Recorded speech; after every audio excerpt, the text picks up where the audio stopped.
बिस्मिल्लाहिर्रहमानिर्रहीम। अजीज़ान मन, आपको आपके भाई आदिल राजा का सलाम पहुँचे।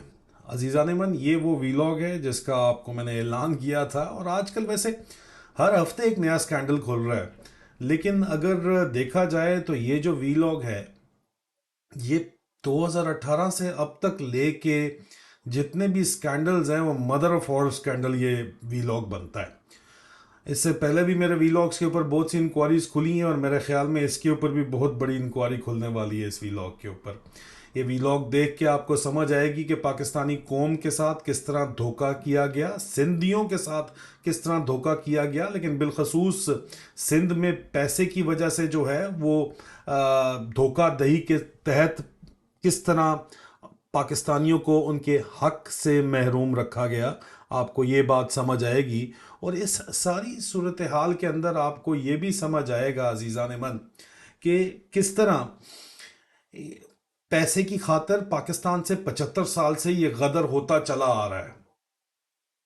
ज़रा गौर से इस वीलॉग को देखिएगा, सुनिएगा, शेयर कीजिएगा, आवाम तक बात पहुंचाइएगा, क्योंकि बहुत बड़ा जो है इस वक्त इसकी वजह से खलबली मचने वाली है। स्क्रीन के ऊपर इस वक्त जो साहब आपको नज़र आ रहे हैं, इनका नाम है अयाज अहमद महर साहब। अयाज अहमद महर साहब जो हैं वो सिंध के बहुत बड़े और पाकिस्तान के बहुत बड़े ठेकेदार हैं, लेकिन बिलखसूस सिंध के सबसे बड़े ठेकेदार इनको कहा जाए तो गलत नहीं होगा।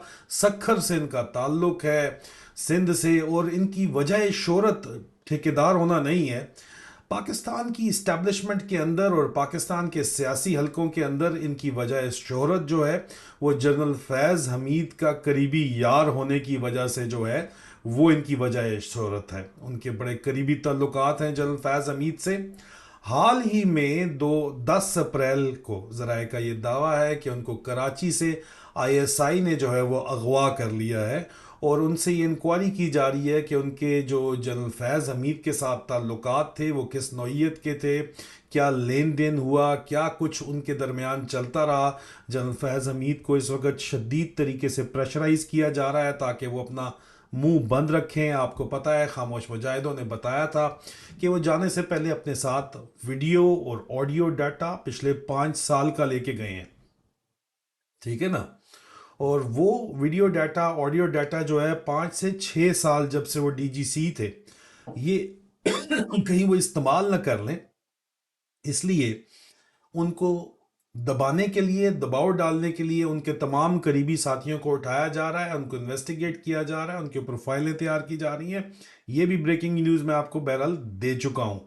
10 अप्रैल को अयाज अहमद महर साहब को उठाया गया आईएसआई कराची की तरफ से, और आईएसआई कराची में जो है उस वक्त सेक्टर कमांडर मौजूदा जो यहाँ पे बैठे हुए हैं वो ब्रिगेडियर एजाज अहमद हैं। आपको मैं बता चुका हूँ उनके बारे में। और जनरल फैज़ हमीद से इंक्वायरी के बारे में इनको उठाया गया है कि कितना इनका कारोबार का हिस्सा जनरल फैज़ हमीद को जो है वो देते थे अयाज महर ठेकेदार साहब, इसलिए जो है इनको उठाया गया है और ये इंक्वायरी चल रही है। और जनरल फैज़ हमीद जो है, इन्होंने बड़ी इंटरेस्टिंग चीज़ ये है कि इन साहब को 2018 में अपने दोस्त अयाज महर ठेकेदार साहब को पीपल्स पार्टी ज्वाइन करवाई थी 2018 में, और साथ ही पीपल्स पार्टी से इनको सेनेट का टिकट भी लेके दिया था। जरदारी साहब को कहा गया जनरल फैज़ हमीद साहब की तरफ से, और जनरल बाजवा और जनरल फैज़ हमीद टैग टीम खेलते थे उस वक़्त। और इन्होंने जब से ये डीजीसी थे, मेजर जनरल थे, और ये चीफ बना हुआ था बाजवा, उस वक़्त से जो है ये टैग टीम खेल रहे थे। बाद में इनको लेफ्टिनेंट जनरल बना के डीजीआईएसआई लगा दिया गया, तब भी टैग टीम चल रही थी। आईएसआई का कंट्रोल 5 साल जनरल फैज़ हमीद के पास रहा। उन्होंने अपनी बंदों की भर्तियां भी करवाई, उनकी बहुत बड़ी ताकत थी। जरदारी साहब को उन्होंने क्या कि टिकट दिलवाया इनको 2018 में, पाकिस्तान पीपल पार्टी ज्वाइन करा के सेनेट का टिकट दिलवाया, लेकिन सेनेट के इलेक्शन में जरदारी साहब ने इनको जीतने नहीं दिया आजमार साहब को। अंदाजा करें आप, जरदारी, एक जरदारी साहब के ऊपर भारी, और वही जरदारी साहब अब मौजूदा इस्टेब्लिशमेंट के साथ मिलके, फौज के साथ मिलके, आर्मी चीफ के साथ मिलके वन पेज के ऊपर आके कहते हैं कोई करप्शन किसी ने कभी की नहीं, इस्टेब्लिशमेंट ने भी कभी कोई करप्शन नहीं की। लेकिन अब वक्त आ गया है कि जराए ने ये सारा इनका कच्चा छट्टा जो खोला है वो आप लोगों के सामने लेके आया जाए। ये जो अयाज मार साहब हैं, इन्होंने पीपल पार्टी ज्वाइन करने के बाद अपने कागजात नामजदगी जमा कराए, लेकिन जिस तरह मैंने आपको बताया जरदारी साहब ने इनको जीतने नहीं दिया। इस दौरान कर्नल काशिफ नवाब आईएसआई सक्खर के इंचार्ज थे। ओसी सक्खर जो हैं वो कर्नल काशिफ नवाब थे, जिन्होंने जनरल फैज़ हमीद की ज़ाहिरी बात है अहकामात के ऊपर अयाज महर साहब को फैसिलिटेट किया। बेतहाशा जगहों के ऊपर अयाज महर साहब को जो है वो ठेके दिलवाने के अंदर और इनके सियासी झगड़े निपटाने के अंदर जो है वो कर्नल काशिफ नवाब ने अहम तरीन किरदार अदा किया और उन्होंने ओब्लाइज किया डीजी आईएसआई को। और इस दौरान 2018 के इलेक्शंस में कर्नल काशिफ नवाब जराए का ये दावा है कि वो अरबपति बन गए अंडर हैंड डीलें करके। गंदा है पर धंधा है ये, अंडर हैंड डीलें करके पीपल्स पार्टी के उम्मीदवारों से उनको जितवाने के लिए। हालांकि क्योंकि ऊपर सौदा हो चुका था, पीपल पार्टी नहीं जीतना था, लेकिन नीचे लोगों को फिर भी शक रहता है।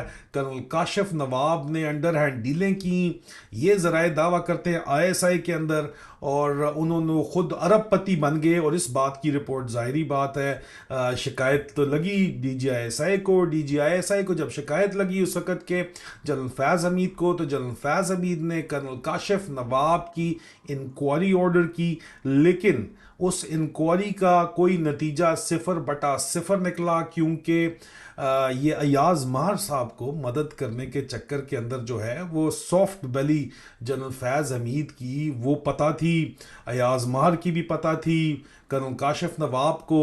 और इस वजह से फैज़ हमीद के अहकामात के ऊपर काशिफ नवाब की इंक्वायरी के बावजूद वो बच गया, क्योंकि फैज़ हमीद के बहुत से खुफिया राज और अयाज महर के आपस के ताल्लुकात और खुफिया राज उसको पता थे।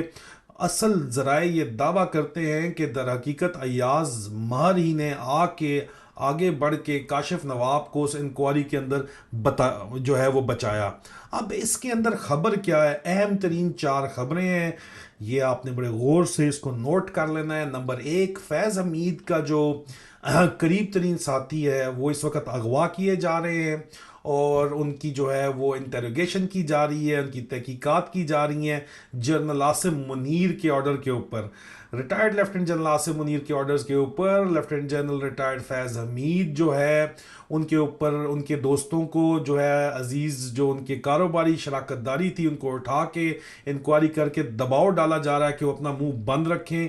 और इस ज़राए ये भी दावा पहले कर चुके हैं कि नवाज शरीफ की तरफ से भी शदीद तरीन उनको प्रेशर है और वो वीडियो हल्की फुल्के टीज़र फेंकते रहते हैं। अगर आज जनरल फैज़ हमीद वाकई पाकिस्तान के साथ सच्चे हैं और वीडियोस निकालें तो नवाज शरीफ आज अपनी ज़िंदगी में और मरियम नवाज अपनी ज़िंदगी में पाकिस्तान वापस कदम नहीं रख सकते, पूरी नून लीग पार्टी वापस पाकिस्तान कदम ना रख सके अगर जनरल फैज़ हमीद वाकई पाकिस्तान से जो है वो सच्चे और खरे होते। इस किस्म का मटेरियल उनके पास है और इस काम से बाज रखने के लिए ये इंक्वायरी उनके खिलाफ की जा रही है।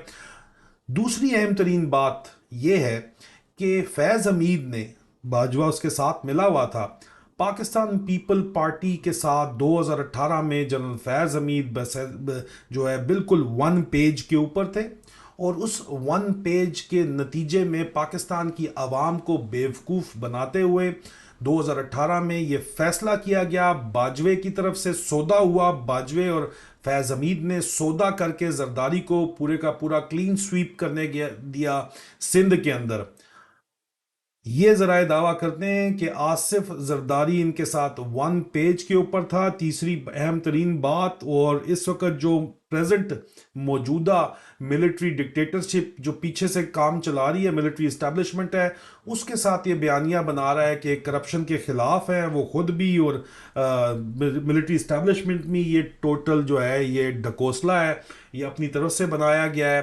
क्योंकि नंबर 4 जो है कोई भी इस वक्त कानून कायदा नहीं रह गया पाकिस्तान के अंदर, आप जिस मर्जी को अगवा करें और उसके बाद जिस मर्जी को छोड़ दें, उससे जो मर्जी आप बयान दिलवा लें, और आप कोई भी एहतसाब करप्ट जर्नलों का नहीं करना चाहते, ना ही उनके फ्रंट मैन का करना चाहते हैं, जो इस वक्त भी हो रहा है। ये ब्रेकिंग स्टोरी है इस वक्त। और मज़ीद आगे चल के अगर इसी तरह अगर आपने फैज़ हमीद के फ्रंटमैन पकड़ने हैं, retired lieutenant general Asim Munir sir, तो फिर आप बाजवा के फ्रंटमैन क्यों नहीं पकड़ते? आप साबिर मिट्ठू को क्यों नहीं पकड़ते? ब्रिगेडियर राशिद नसीर को क्यों नहीं पकड़ते? उनकी इंक्वायरी क्यों नहीं कराते? उनको अरेस्ट क्यों नहीं करवाते? उनकी इंटेरोगेशन क्यों नहीं करवाते? बाजवे ने फैज़ हमीद को जो है अपने आप बंदे और अपने आप को बचाने के लिए बस के नीचे फेंक दिया है। ठीक है, ये इस वक्त गेम चल रही है। इतनी यारी थी, ठीक है, गेट से, क्वार्टर गार्ड से गेट तक, बस। ये फौज में कहा जाता है कि फौजी दोस्ती क्वार्टर गार्ड से गेट तक, बस वो थी इनकी यारी दोस्ती। सारी उम्र भर का याराना किधर गया? और यहाँ पे बाजवे के बंदे तो नहीं पकड़े जा रहे यहाँ पे, ठीक है। तो आप सिर्फ जो है डर्टी हैरी की इन्वेस्टिगेशन कब करेंगे? मेजर जनरल फैसल नसीर की, उसकी करप्शन की इनको आप इन्वेस्टिगेशन कब करेंगे? उसकी ऑयल स्मगलिंग, जो तेल की ईरान से स्मगलिंग कर रहा है, उसकी कब करेंगे इन्वेस्टिगेशन? जो इंसानी हकूक की शदीद पामाली वो कर रहा है, उसकी इन्वेस्टिगेशन आप कब करेंगे? उसकी तमाम जो गैर कानूनी जो एक्स्ट्रा जुडिशल एक्शंस हैं, उसकी गैर कानूनी आप उसकी उसकी कार्रवाई आप कब करेंगे? या हमें मजीद 3 साल इंतजार करना पड़ेगा अगले चीफ के आने का? उसके बाद, इसके रिटायर होने के बाद इसके कच्चे चट्टे जो हैं वो खोले जाएंगे? क्या यही बात सच है? साबिर मिट्ठू के बारे में सवाल किया जाता है, जो समधी है बाजवे का, कि अगर उसकी करप्शन के ऊपर इंक्वायरी की जाए जो खरबों रुपए के अंदर आएगी, तो उसकी इंक्वायरी कौन का ऑर्डर करेगा, कब ऑर्डर करेगा? उसके लिए भी क्या हमें 3 साल जो है इंतजार करना पड़ेगा? उसके अलावा अयाज माहर साहब के बारे में यह दावा किया जाता है जराए का कि उनके जॉइंट वेंचर्स थे, जेवी प्रोजेक्ट थे, मिल के कारोबार थे ऑयल एंड गैस बिजनेसेस के अंदर, तेल वगैरह के अंदर, गैस के बिजनेसेस के अंदर, ओएनजी सेक्टर के अंदर जो है, जिसके वो शेयर जनरल फैज हमीद को दिया करते थे। ये बात जो है जराए दावा कर रहे हैं। तो जनरल फैज हमीद के पास इतना पैसा फिर कहाँ से आया? इतने बड़े बड़े फार्म हाउसेज उनके बने हुए हैं। आप जाएं चकवाल में, उनके गांव जाएं तो वहाँ पे आपको जो है लतीफ़वाल के अंदर जाएं तो वहाँ पे आपको मिलेंगे, उनका फार्म हाउस बना हुआ है, उसके अंदर जिस किस्म की कंस्ट्रक्शन हुई हुई है वो आपको पता चलेगा किस तरह ये बना है। और सबसे बड़ी इसके अंदर जो एक्सप्लोजिव डिटेल है वो ये है कि जरदारी में ये जराए दावा करते हैं कि जरदारी साहब ने बाजवा और फैज हमीद को उनके ससुर, बाजवे के ससुर जनरल एजाज अमजद के हाथ 2018 में पैसा दिया, बेतहाशा फॉरेन करेंसी के अंदर पेमेंट की गई ताकि उनको इजाज़त मिले स्वीप, क्लीन स्वीप करने की, जो है वो सिंध के अंदर इलेक्शन में धांधली करने की फुल फ्लैज उनको इजाज़त दी गई। और ये तमाम का तमाम अगर आप इंटेरोगेशन इस सिलसिले के अंदर करें, उस वक्त के sector commander brigadier Shahid Parvez की सिंध में, जो अभी मेजर जनरल शाहिद परवेज हैं और जनरल ऑफिसर कमांडिंग है बहावलपुर के, तो उन्होंने ये सब कुछ फैसिलिटेट किया था जरदारी साहब के लिए। बाजवे से सौदा 2018 का उसके ससुर के थ्रू पुराना चल रहा है खाता। इमरान खान को ये कहते हैं कि उसने गलत किया। इन्होंने 2018 से इमरान खान के खिलाफ जाल बिछाया हुआ था भाई, ये उसको चलने देना ही नहीं चाहते थे। ये हर गवर्नमेंट इस तरह कंट्रोल करते हैं और आखिर में सिर्फ पैसा आता है, पैसा, पैसे के ऊपर इनका पैसा, इनका दीन है, पैसा इनका ईमान है। तमाम इस जनरल लॉट का, ये जो जर्नलों की लॉट यहाँ पे करप्ट जर्नलों की लॉट है, ये सब कुछ जराए ये जो दावा करते हैं, पूछो ना मेजर जनरल शाहिद परवेज से, आपको सब कुछ बता देंगे। उनको लेके जाए ना उठा के, उनकी करें ना, उनको यहाँ पे लाई डिटेक्टर टेस्ट SIB वाले लगाए ना, उनसे पूछे ना तमाम बातें, सबकी सब दूध का दूध और पानी का पानी हो जाना है। जी हाँ। उसके अलावा ये देखना बहुत ज़रूरी है कि किस तरह ऑपोजिशन पार्टीज़ में जो है वो सिंध में भी उनके साथ धोखा किया बाजवा और फैज़ हमीद ने, और 2018 के इलेक्शन में और उसके बाद भी, और किस तरह ऑपोजिशन पार्टीज़ को सिंध में धोखा दिया गया। और पाकिस्तान तहरीक इंसाफ और इमरान खान जो है वो पंजाब में उनको ज़्यादातर जो है वो जीतने का, क्योंकि वहाँ पे उनको ओपन मैदान दिया गया, वहाँ पे धांधली की इजाज़त नहीं दी गई, तो वो वहाँ पे जीत गए। सिंध में क्योंकि धांधली की इजाजत सौदे के तहत दे दी गई थी तो इसलिए वो वहां पे हार गए, और जो पैसा दिया गया ये जराए दावा करते हैं कि आईएसआई का जेट इस्तेमाल किया गया, आईएसआई का जो है वो जेट तैयारा जो है वो इस्तेमाल किया गया ये पैसा लाने के लिए, जरदारी साहब से ये पैसा लेके पिंडी इस्लामाबाद पहुंचाने के लिए आईएसआई का जो है वो पैसा इस्तेमाल, ये जो है वो जेट इस्तेमाल किया गया, ये ज़राए दावा करते हैं।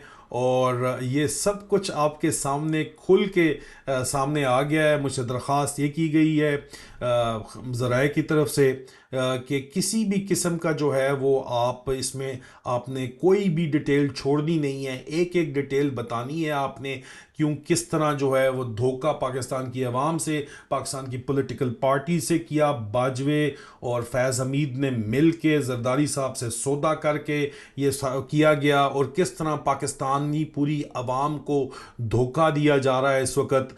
मेरा ख्याल है मैं आपको एक एक चीज़ इसके अंदर अभी तक बता चुका हूँ, कोई चीज़ रह नहीं गई। मैं इसके ऊपर डिटेल में ट्वीट्स करके उर्दू और अंग्रेज़ी में भी आपको बताऊंगा। अगर कोई एक आध चीज़ डिटेल इसमें रह गई है तो वो ट्वीट में आपको मुकम्मल की मुकम्मल मिल जाएगी।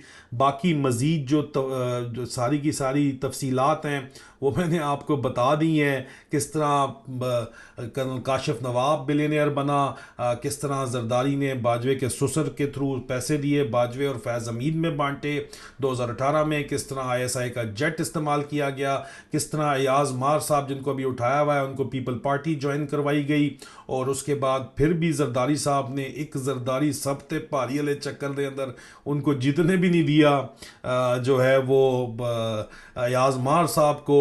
और काशिफ नवाब साहब ने जो है ओसी सखर जो थे आईएसआई के, उन्होंने किस तरह ब्लैकमेल किया फैज़ हमीद को। सबसे आसान काम जर्नैल ये सारे ब्लैकमेल होता है, मैं आपको ये बात कंफर्म बता सकता हूँ। उसके बाद पूरी की पूरी कौम से इन्होंने कितने ज़्यादा पैसे लेके ये धोखा दी गई। किस तरह ज़राए का ये दावा है कि बाजवा का जो फ्रंट मैन है उसका समदी जो है साबिर मिट्ठू, और उसके साथ ब्रिगेडियर राशिद नसीर जो सेक्टर कमांडर आईएसआई का पंजाब है वो इन्वॉल्व में, अगर उनको गिरफ्तार करके उनकी इंक्वायरी की जाए तो वो किस तरह उनके पास पैसा आया, वो भी सोर्सेज बियॉन्ड मीन, वो भी सब के सब आपके सामने निकल जाएंगे। तो ये जो है वो धंधा है, ये गंदा है पर ये धंधा है इनका, और इस तरह पाकिस्तान के साथ जो है वो इनको लूटा जा रहा है। और आपको बताया जा रहा है कि मुझे भी यही बताया जा रहा था कि जी ये तो बहुत बड़े हीरो हैं, बाजवा बहुत बड़ा हीरो है, फैज़ हमीद साहब के साथ भी यही कहा जा रहा था कि वो बहुत बड़े हीरो हैं। और लेकिन अब यहाँ पे जो मामलात खुल के सामने आ रहे हैं तो हम उम्मीद करते हैं कि ये बाजवे को जो फ्री चिट इस वक्त दी गई है उसके फ्रंटमैन्स को बचाने के लिए, क्योंकि उसने जो है वादा शादा कर लिया होगा कि कॉपी तो वो भी वीडियोस की लेके गया, ऑडियोज की, क्योंकि लेकिन बाजवे की अपनी वीडियोस जो हैं वो भी ज़राए दावा करते हैं कि जनरल फैज़ हमीद ने अपने पास रखी हुई है। तो बाजवा हो सकता है ये वजह लेके जो है, और एक वीडियो उसमें रिलीज़ भी हुई है, लेकिन वो तो बाजवा साहब की ब्रिगेडियर के ज़माने की वीडियो है। तो वजह ये भी हो सकती है कि बाजवा ने जो है वो डिच कर दिया अब अपने बचपन के यार को, और पूरी कौम को इन्होंने मिल के किस तरह धोखा दिया। इनका ख्याल है कि वो बात पहुंचेगी नहीं, लेकिन झूठ के क्योंकि पैर नहीं होते, और क्योंकि हक सच बताने वाले खामोश मुजाहिद मौजूद है हमारे दरमियान में, तो वो तमाम चीज़ें आपको बता रहे हैं। अजीज़ान मन, फ़ैसला आपका है कि आपने किस पे यकीन करना है और किस पे नहीं, लेकिन ये बात 100% सच है। एक्यूरेसी ऑफ इंफॉर्मेशन इस सोर्सेज की 100% होती है, ये आपको अच्छे तरीके से पता है, और यही इनको मुझसे तकलीफ़ है। इंशाल्लाह बशर्ते ज़िंदगी बहुत जल्द दोबारा मुलाकात होती है। मेजर आदिल राजा साइनिंग आउट।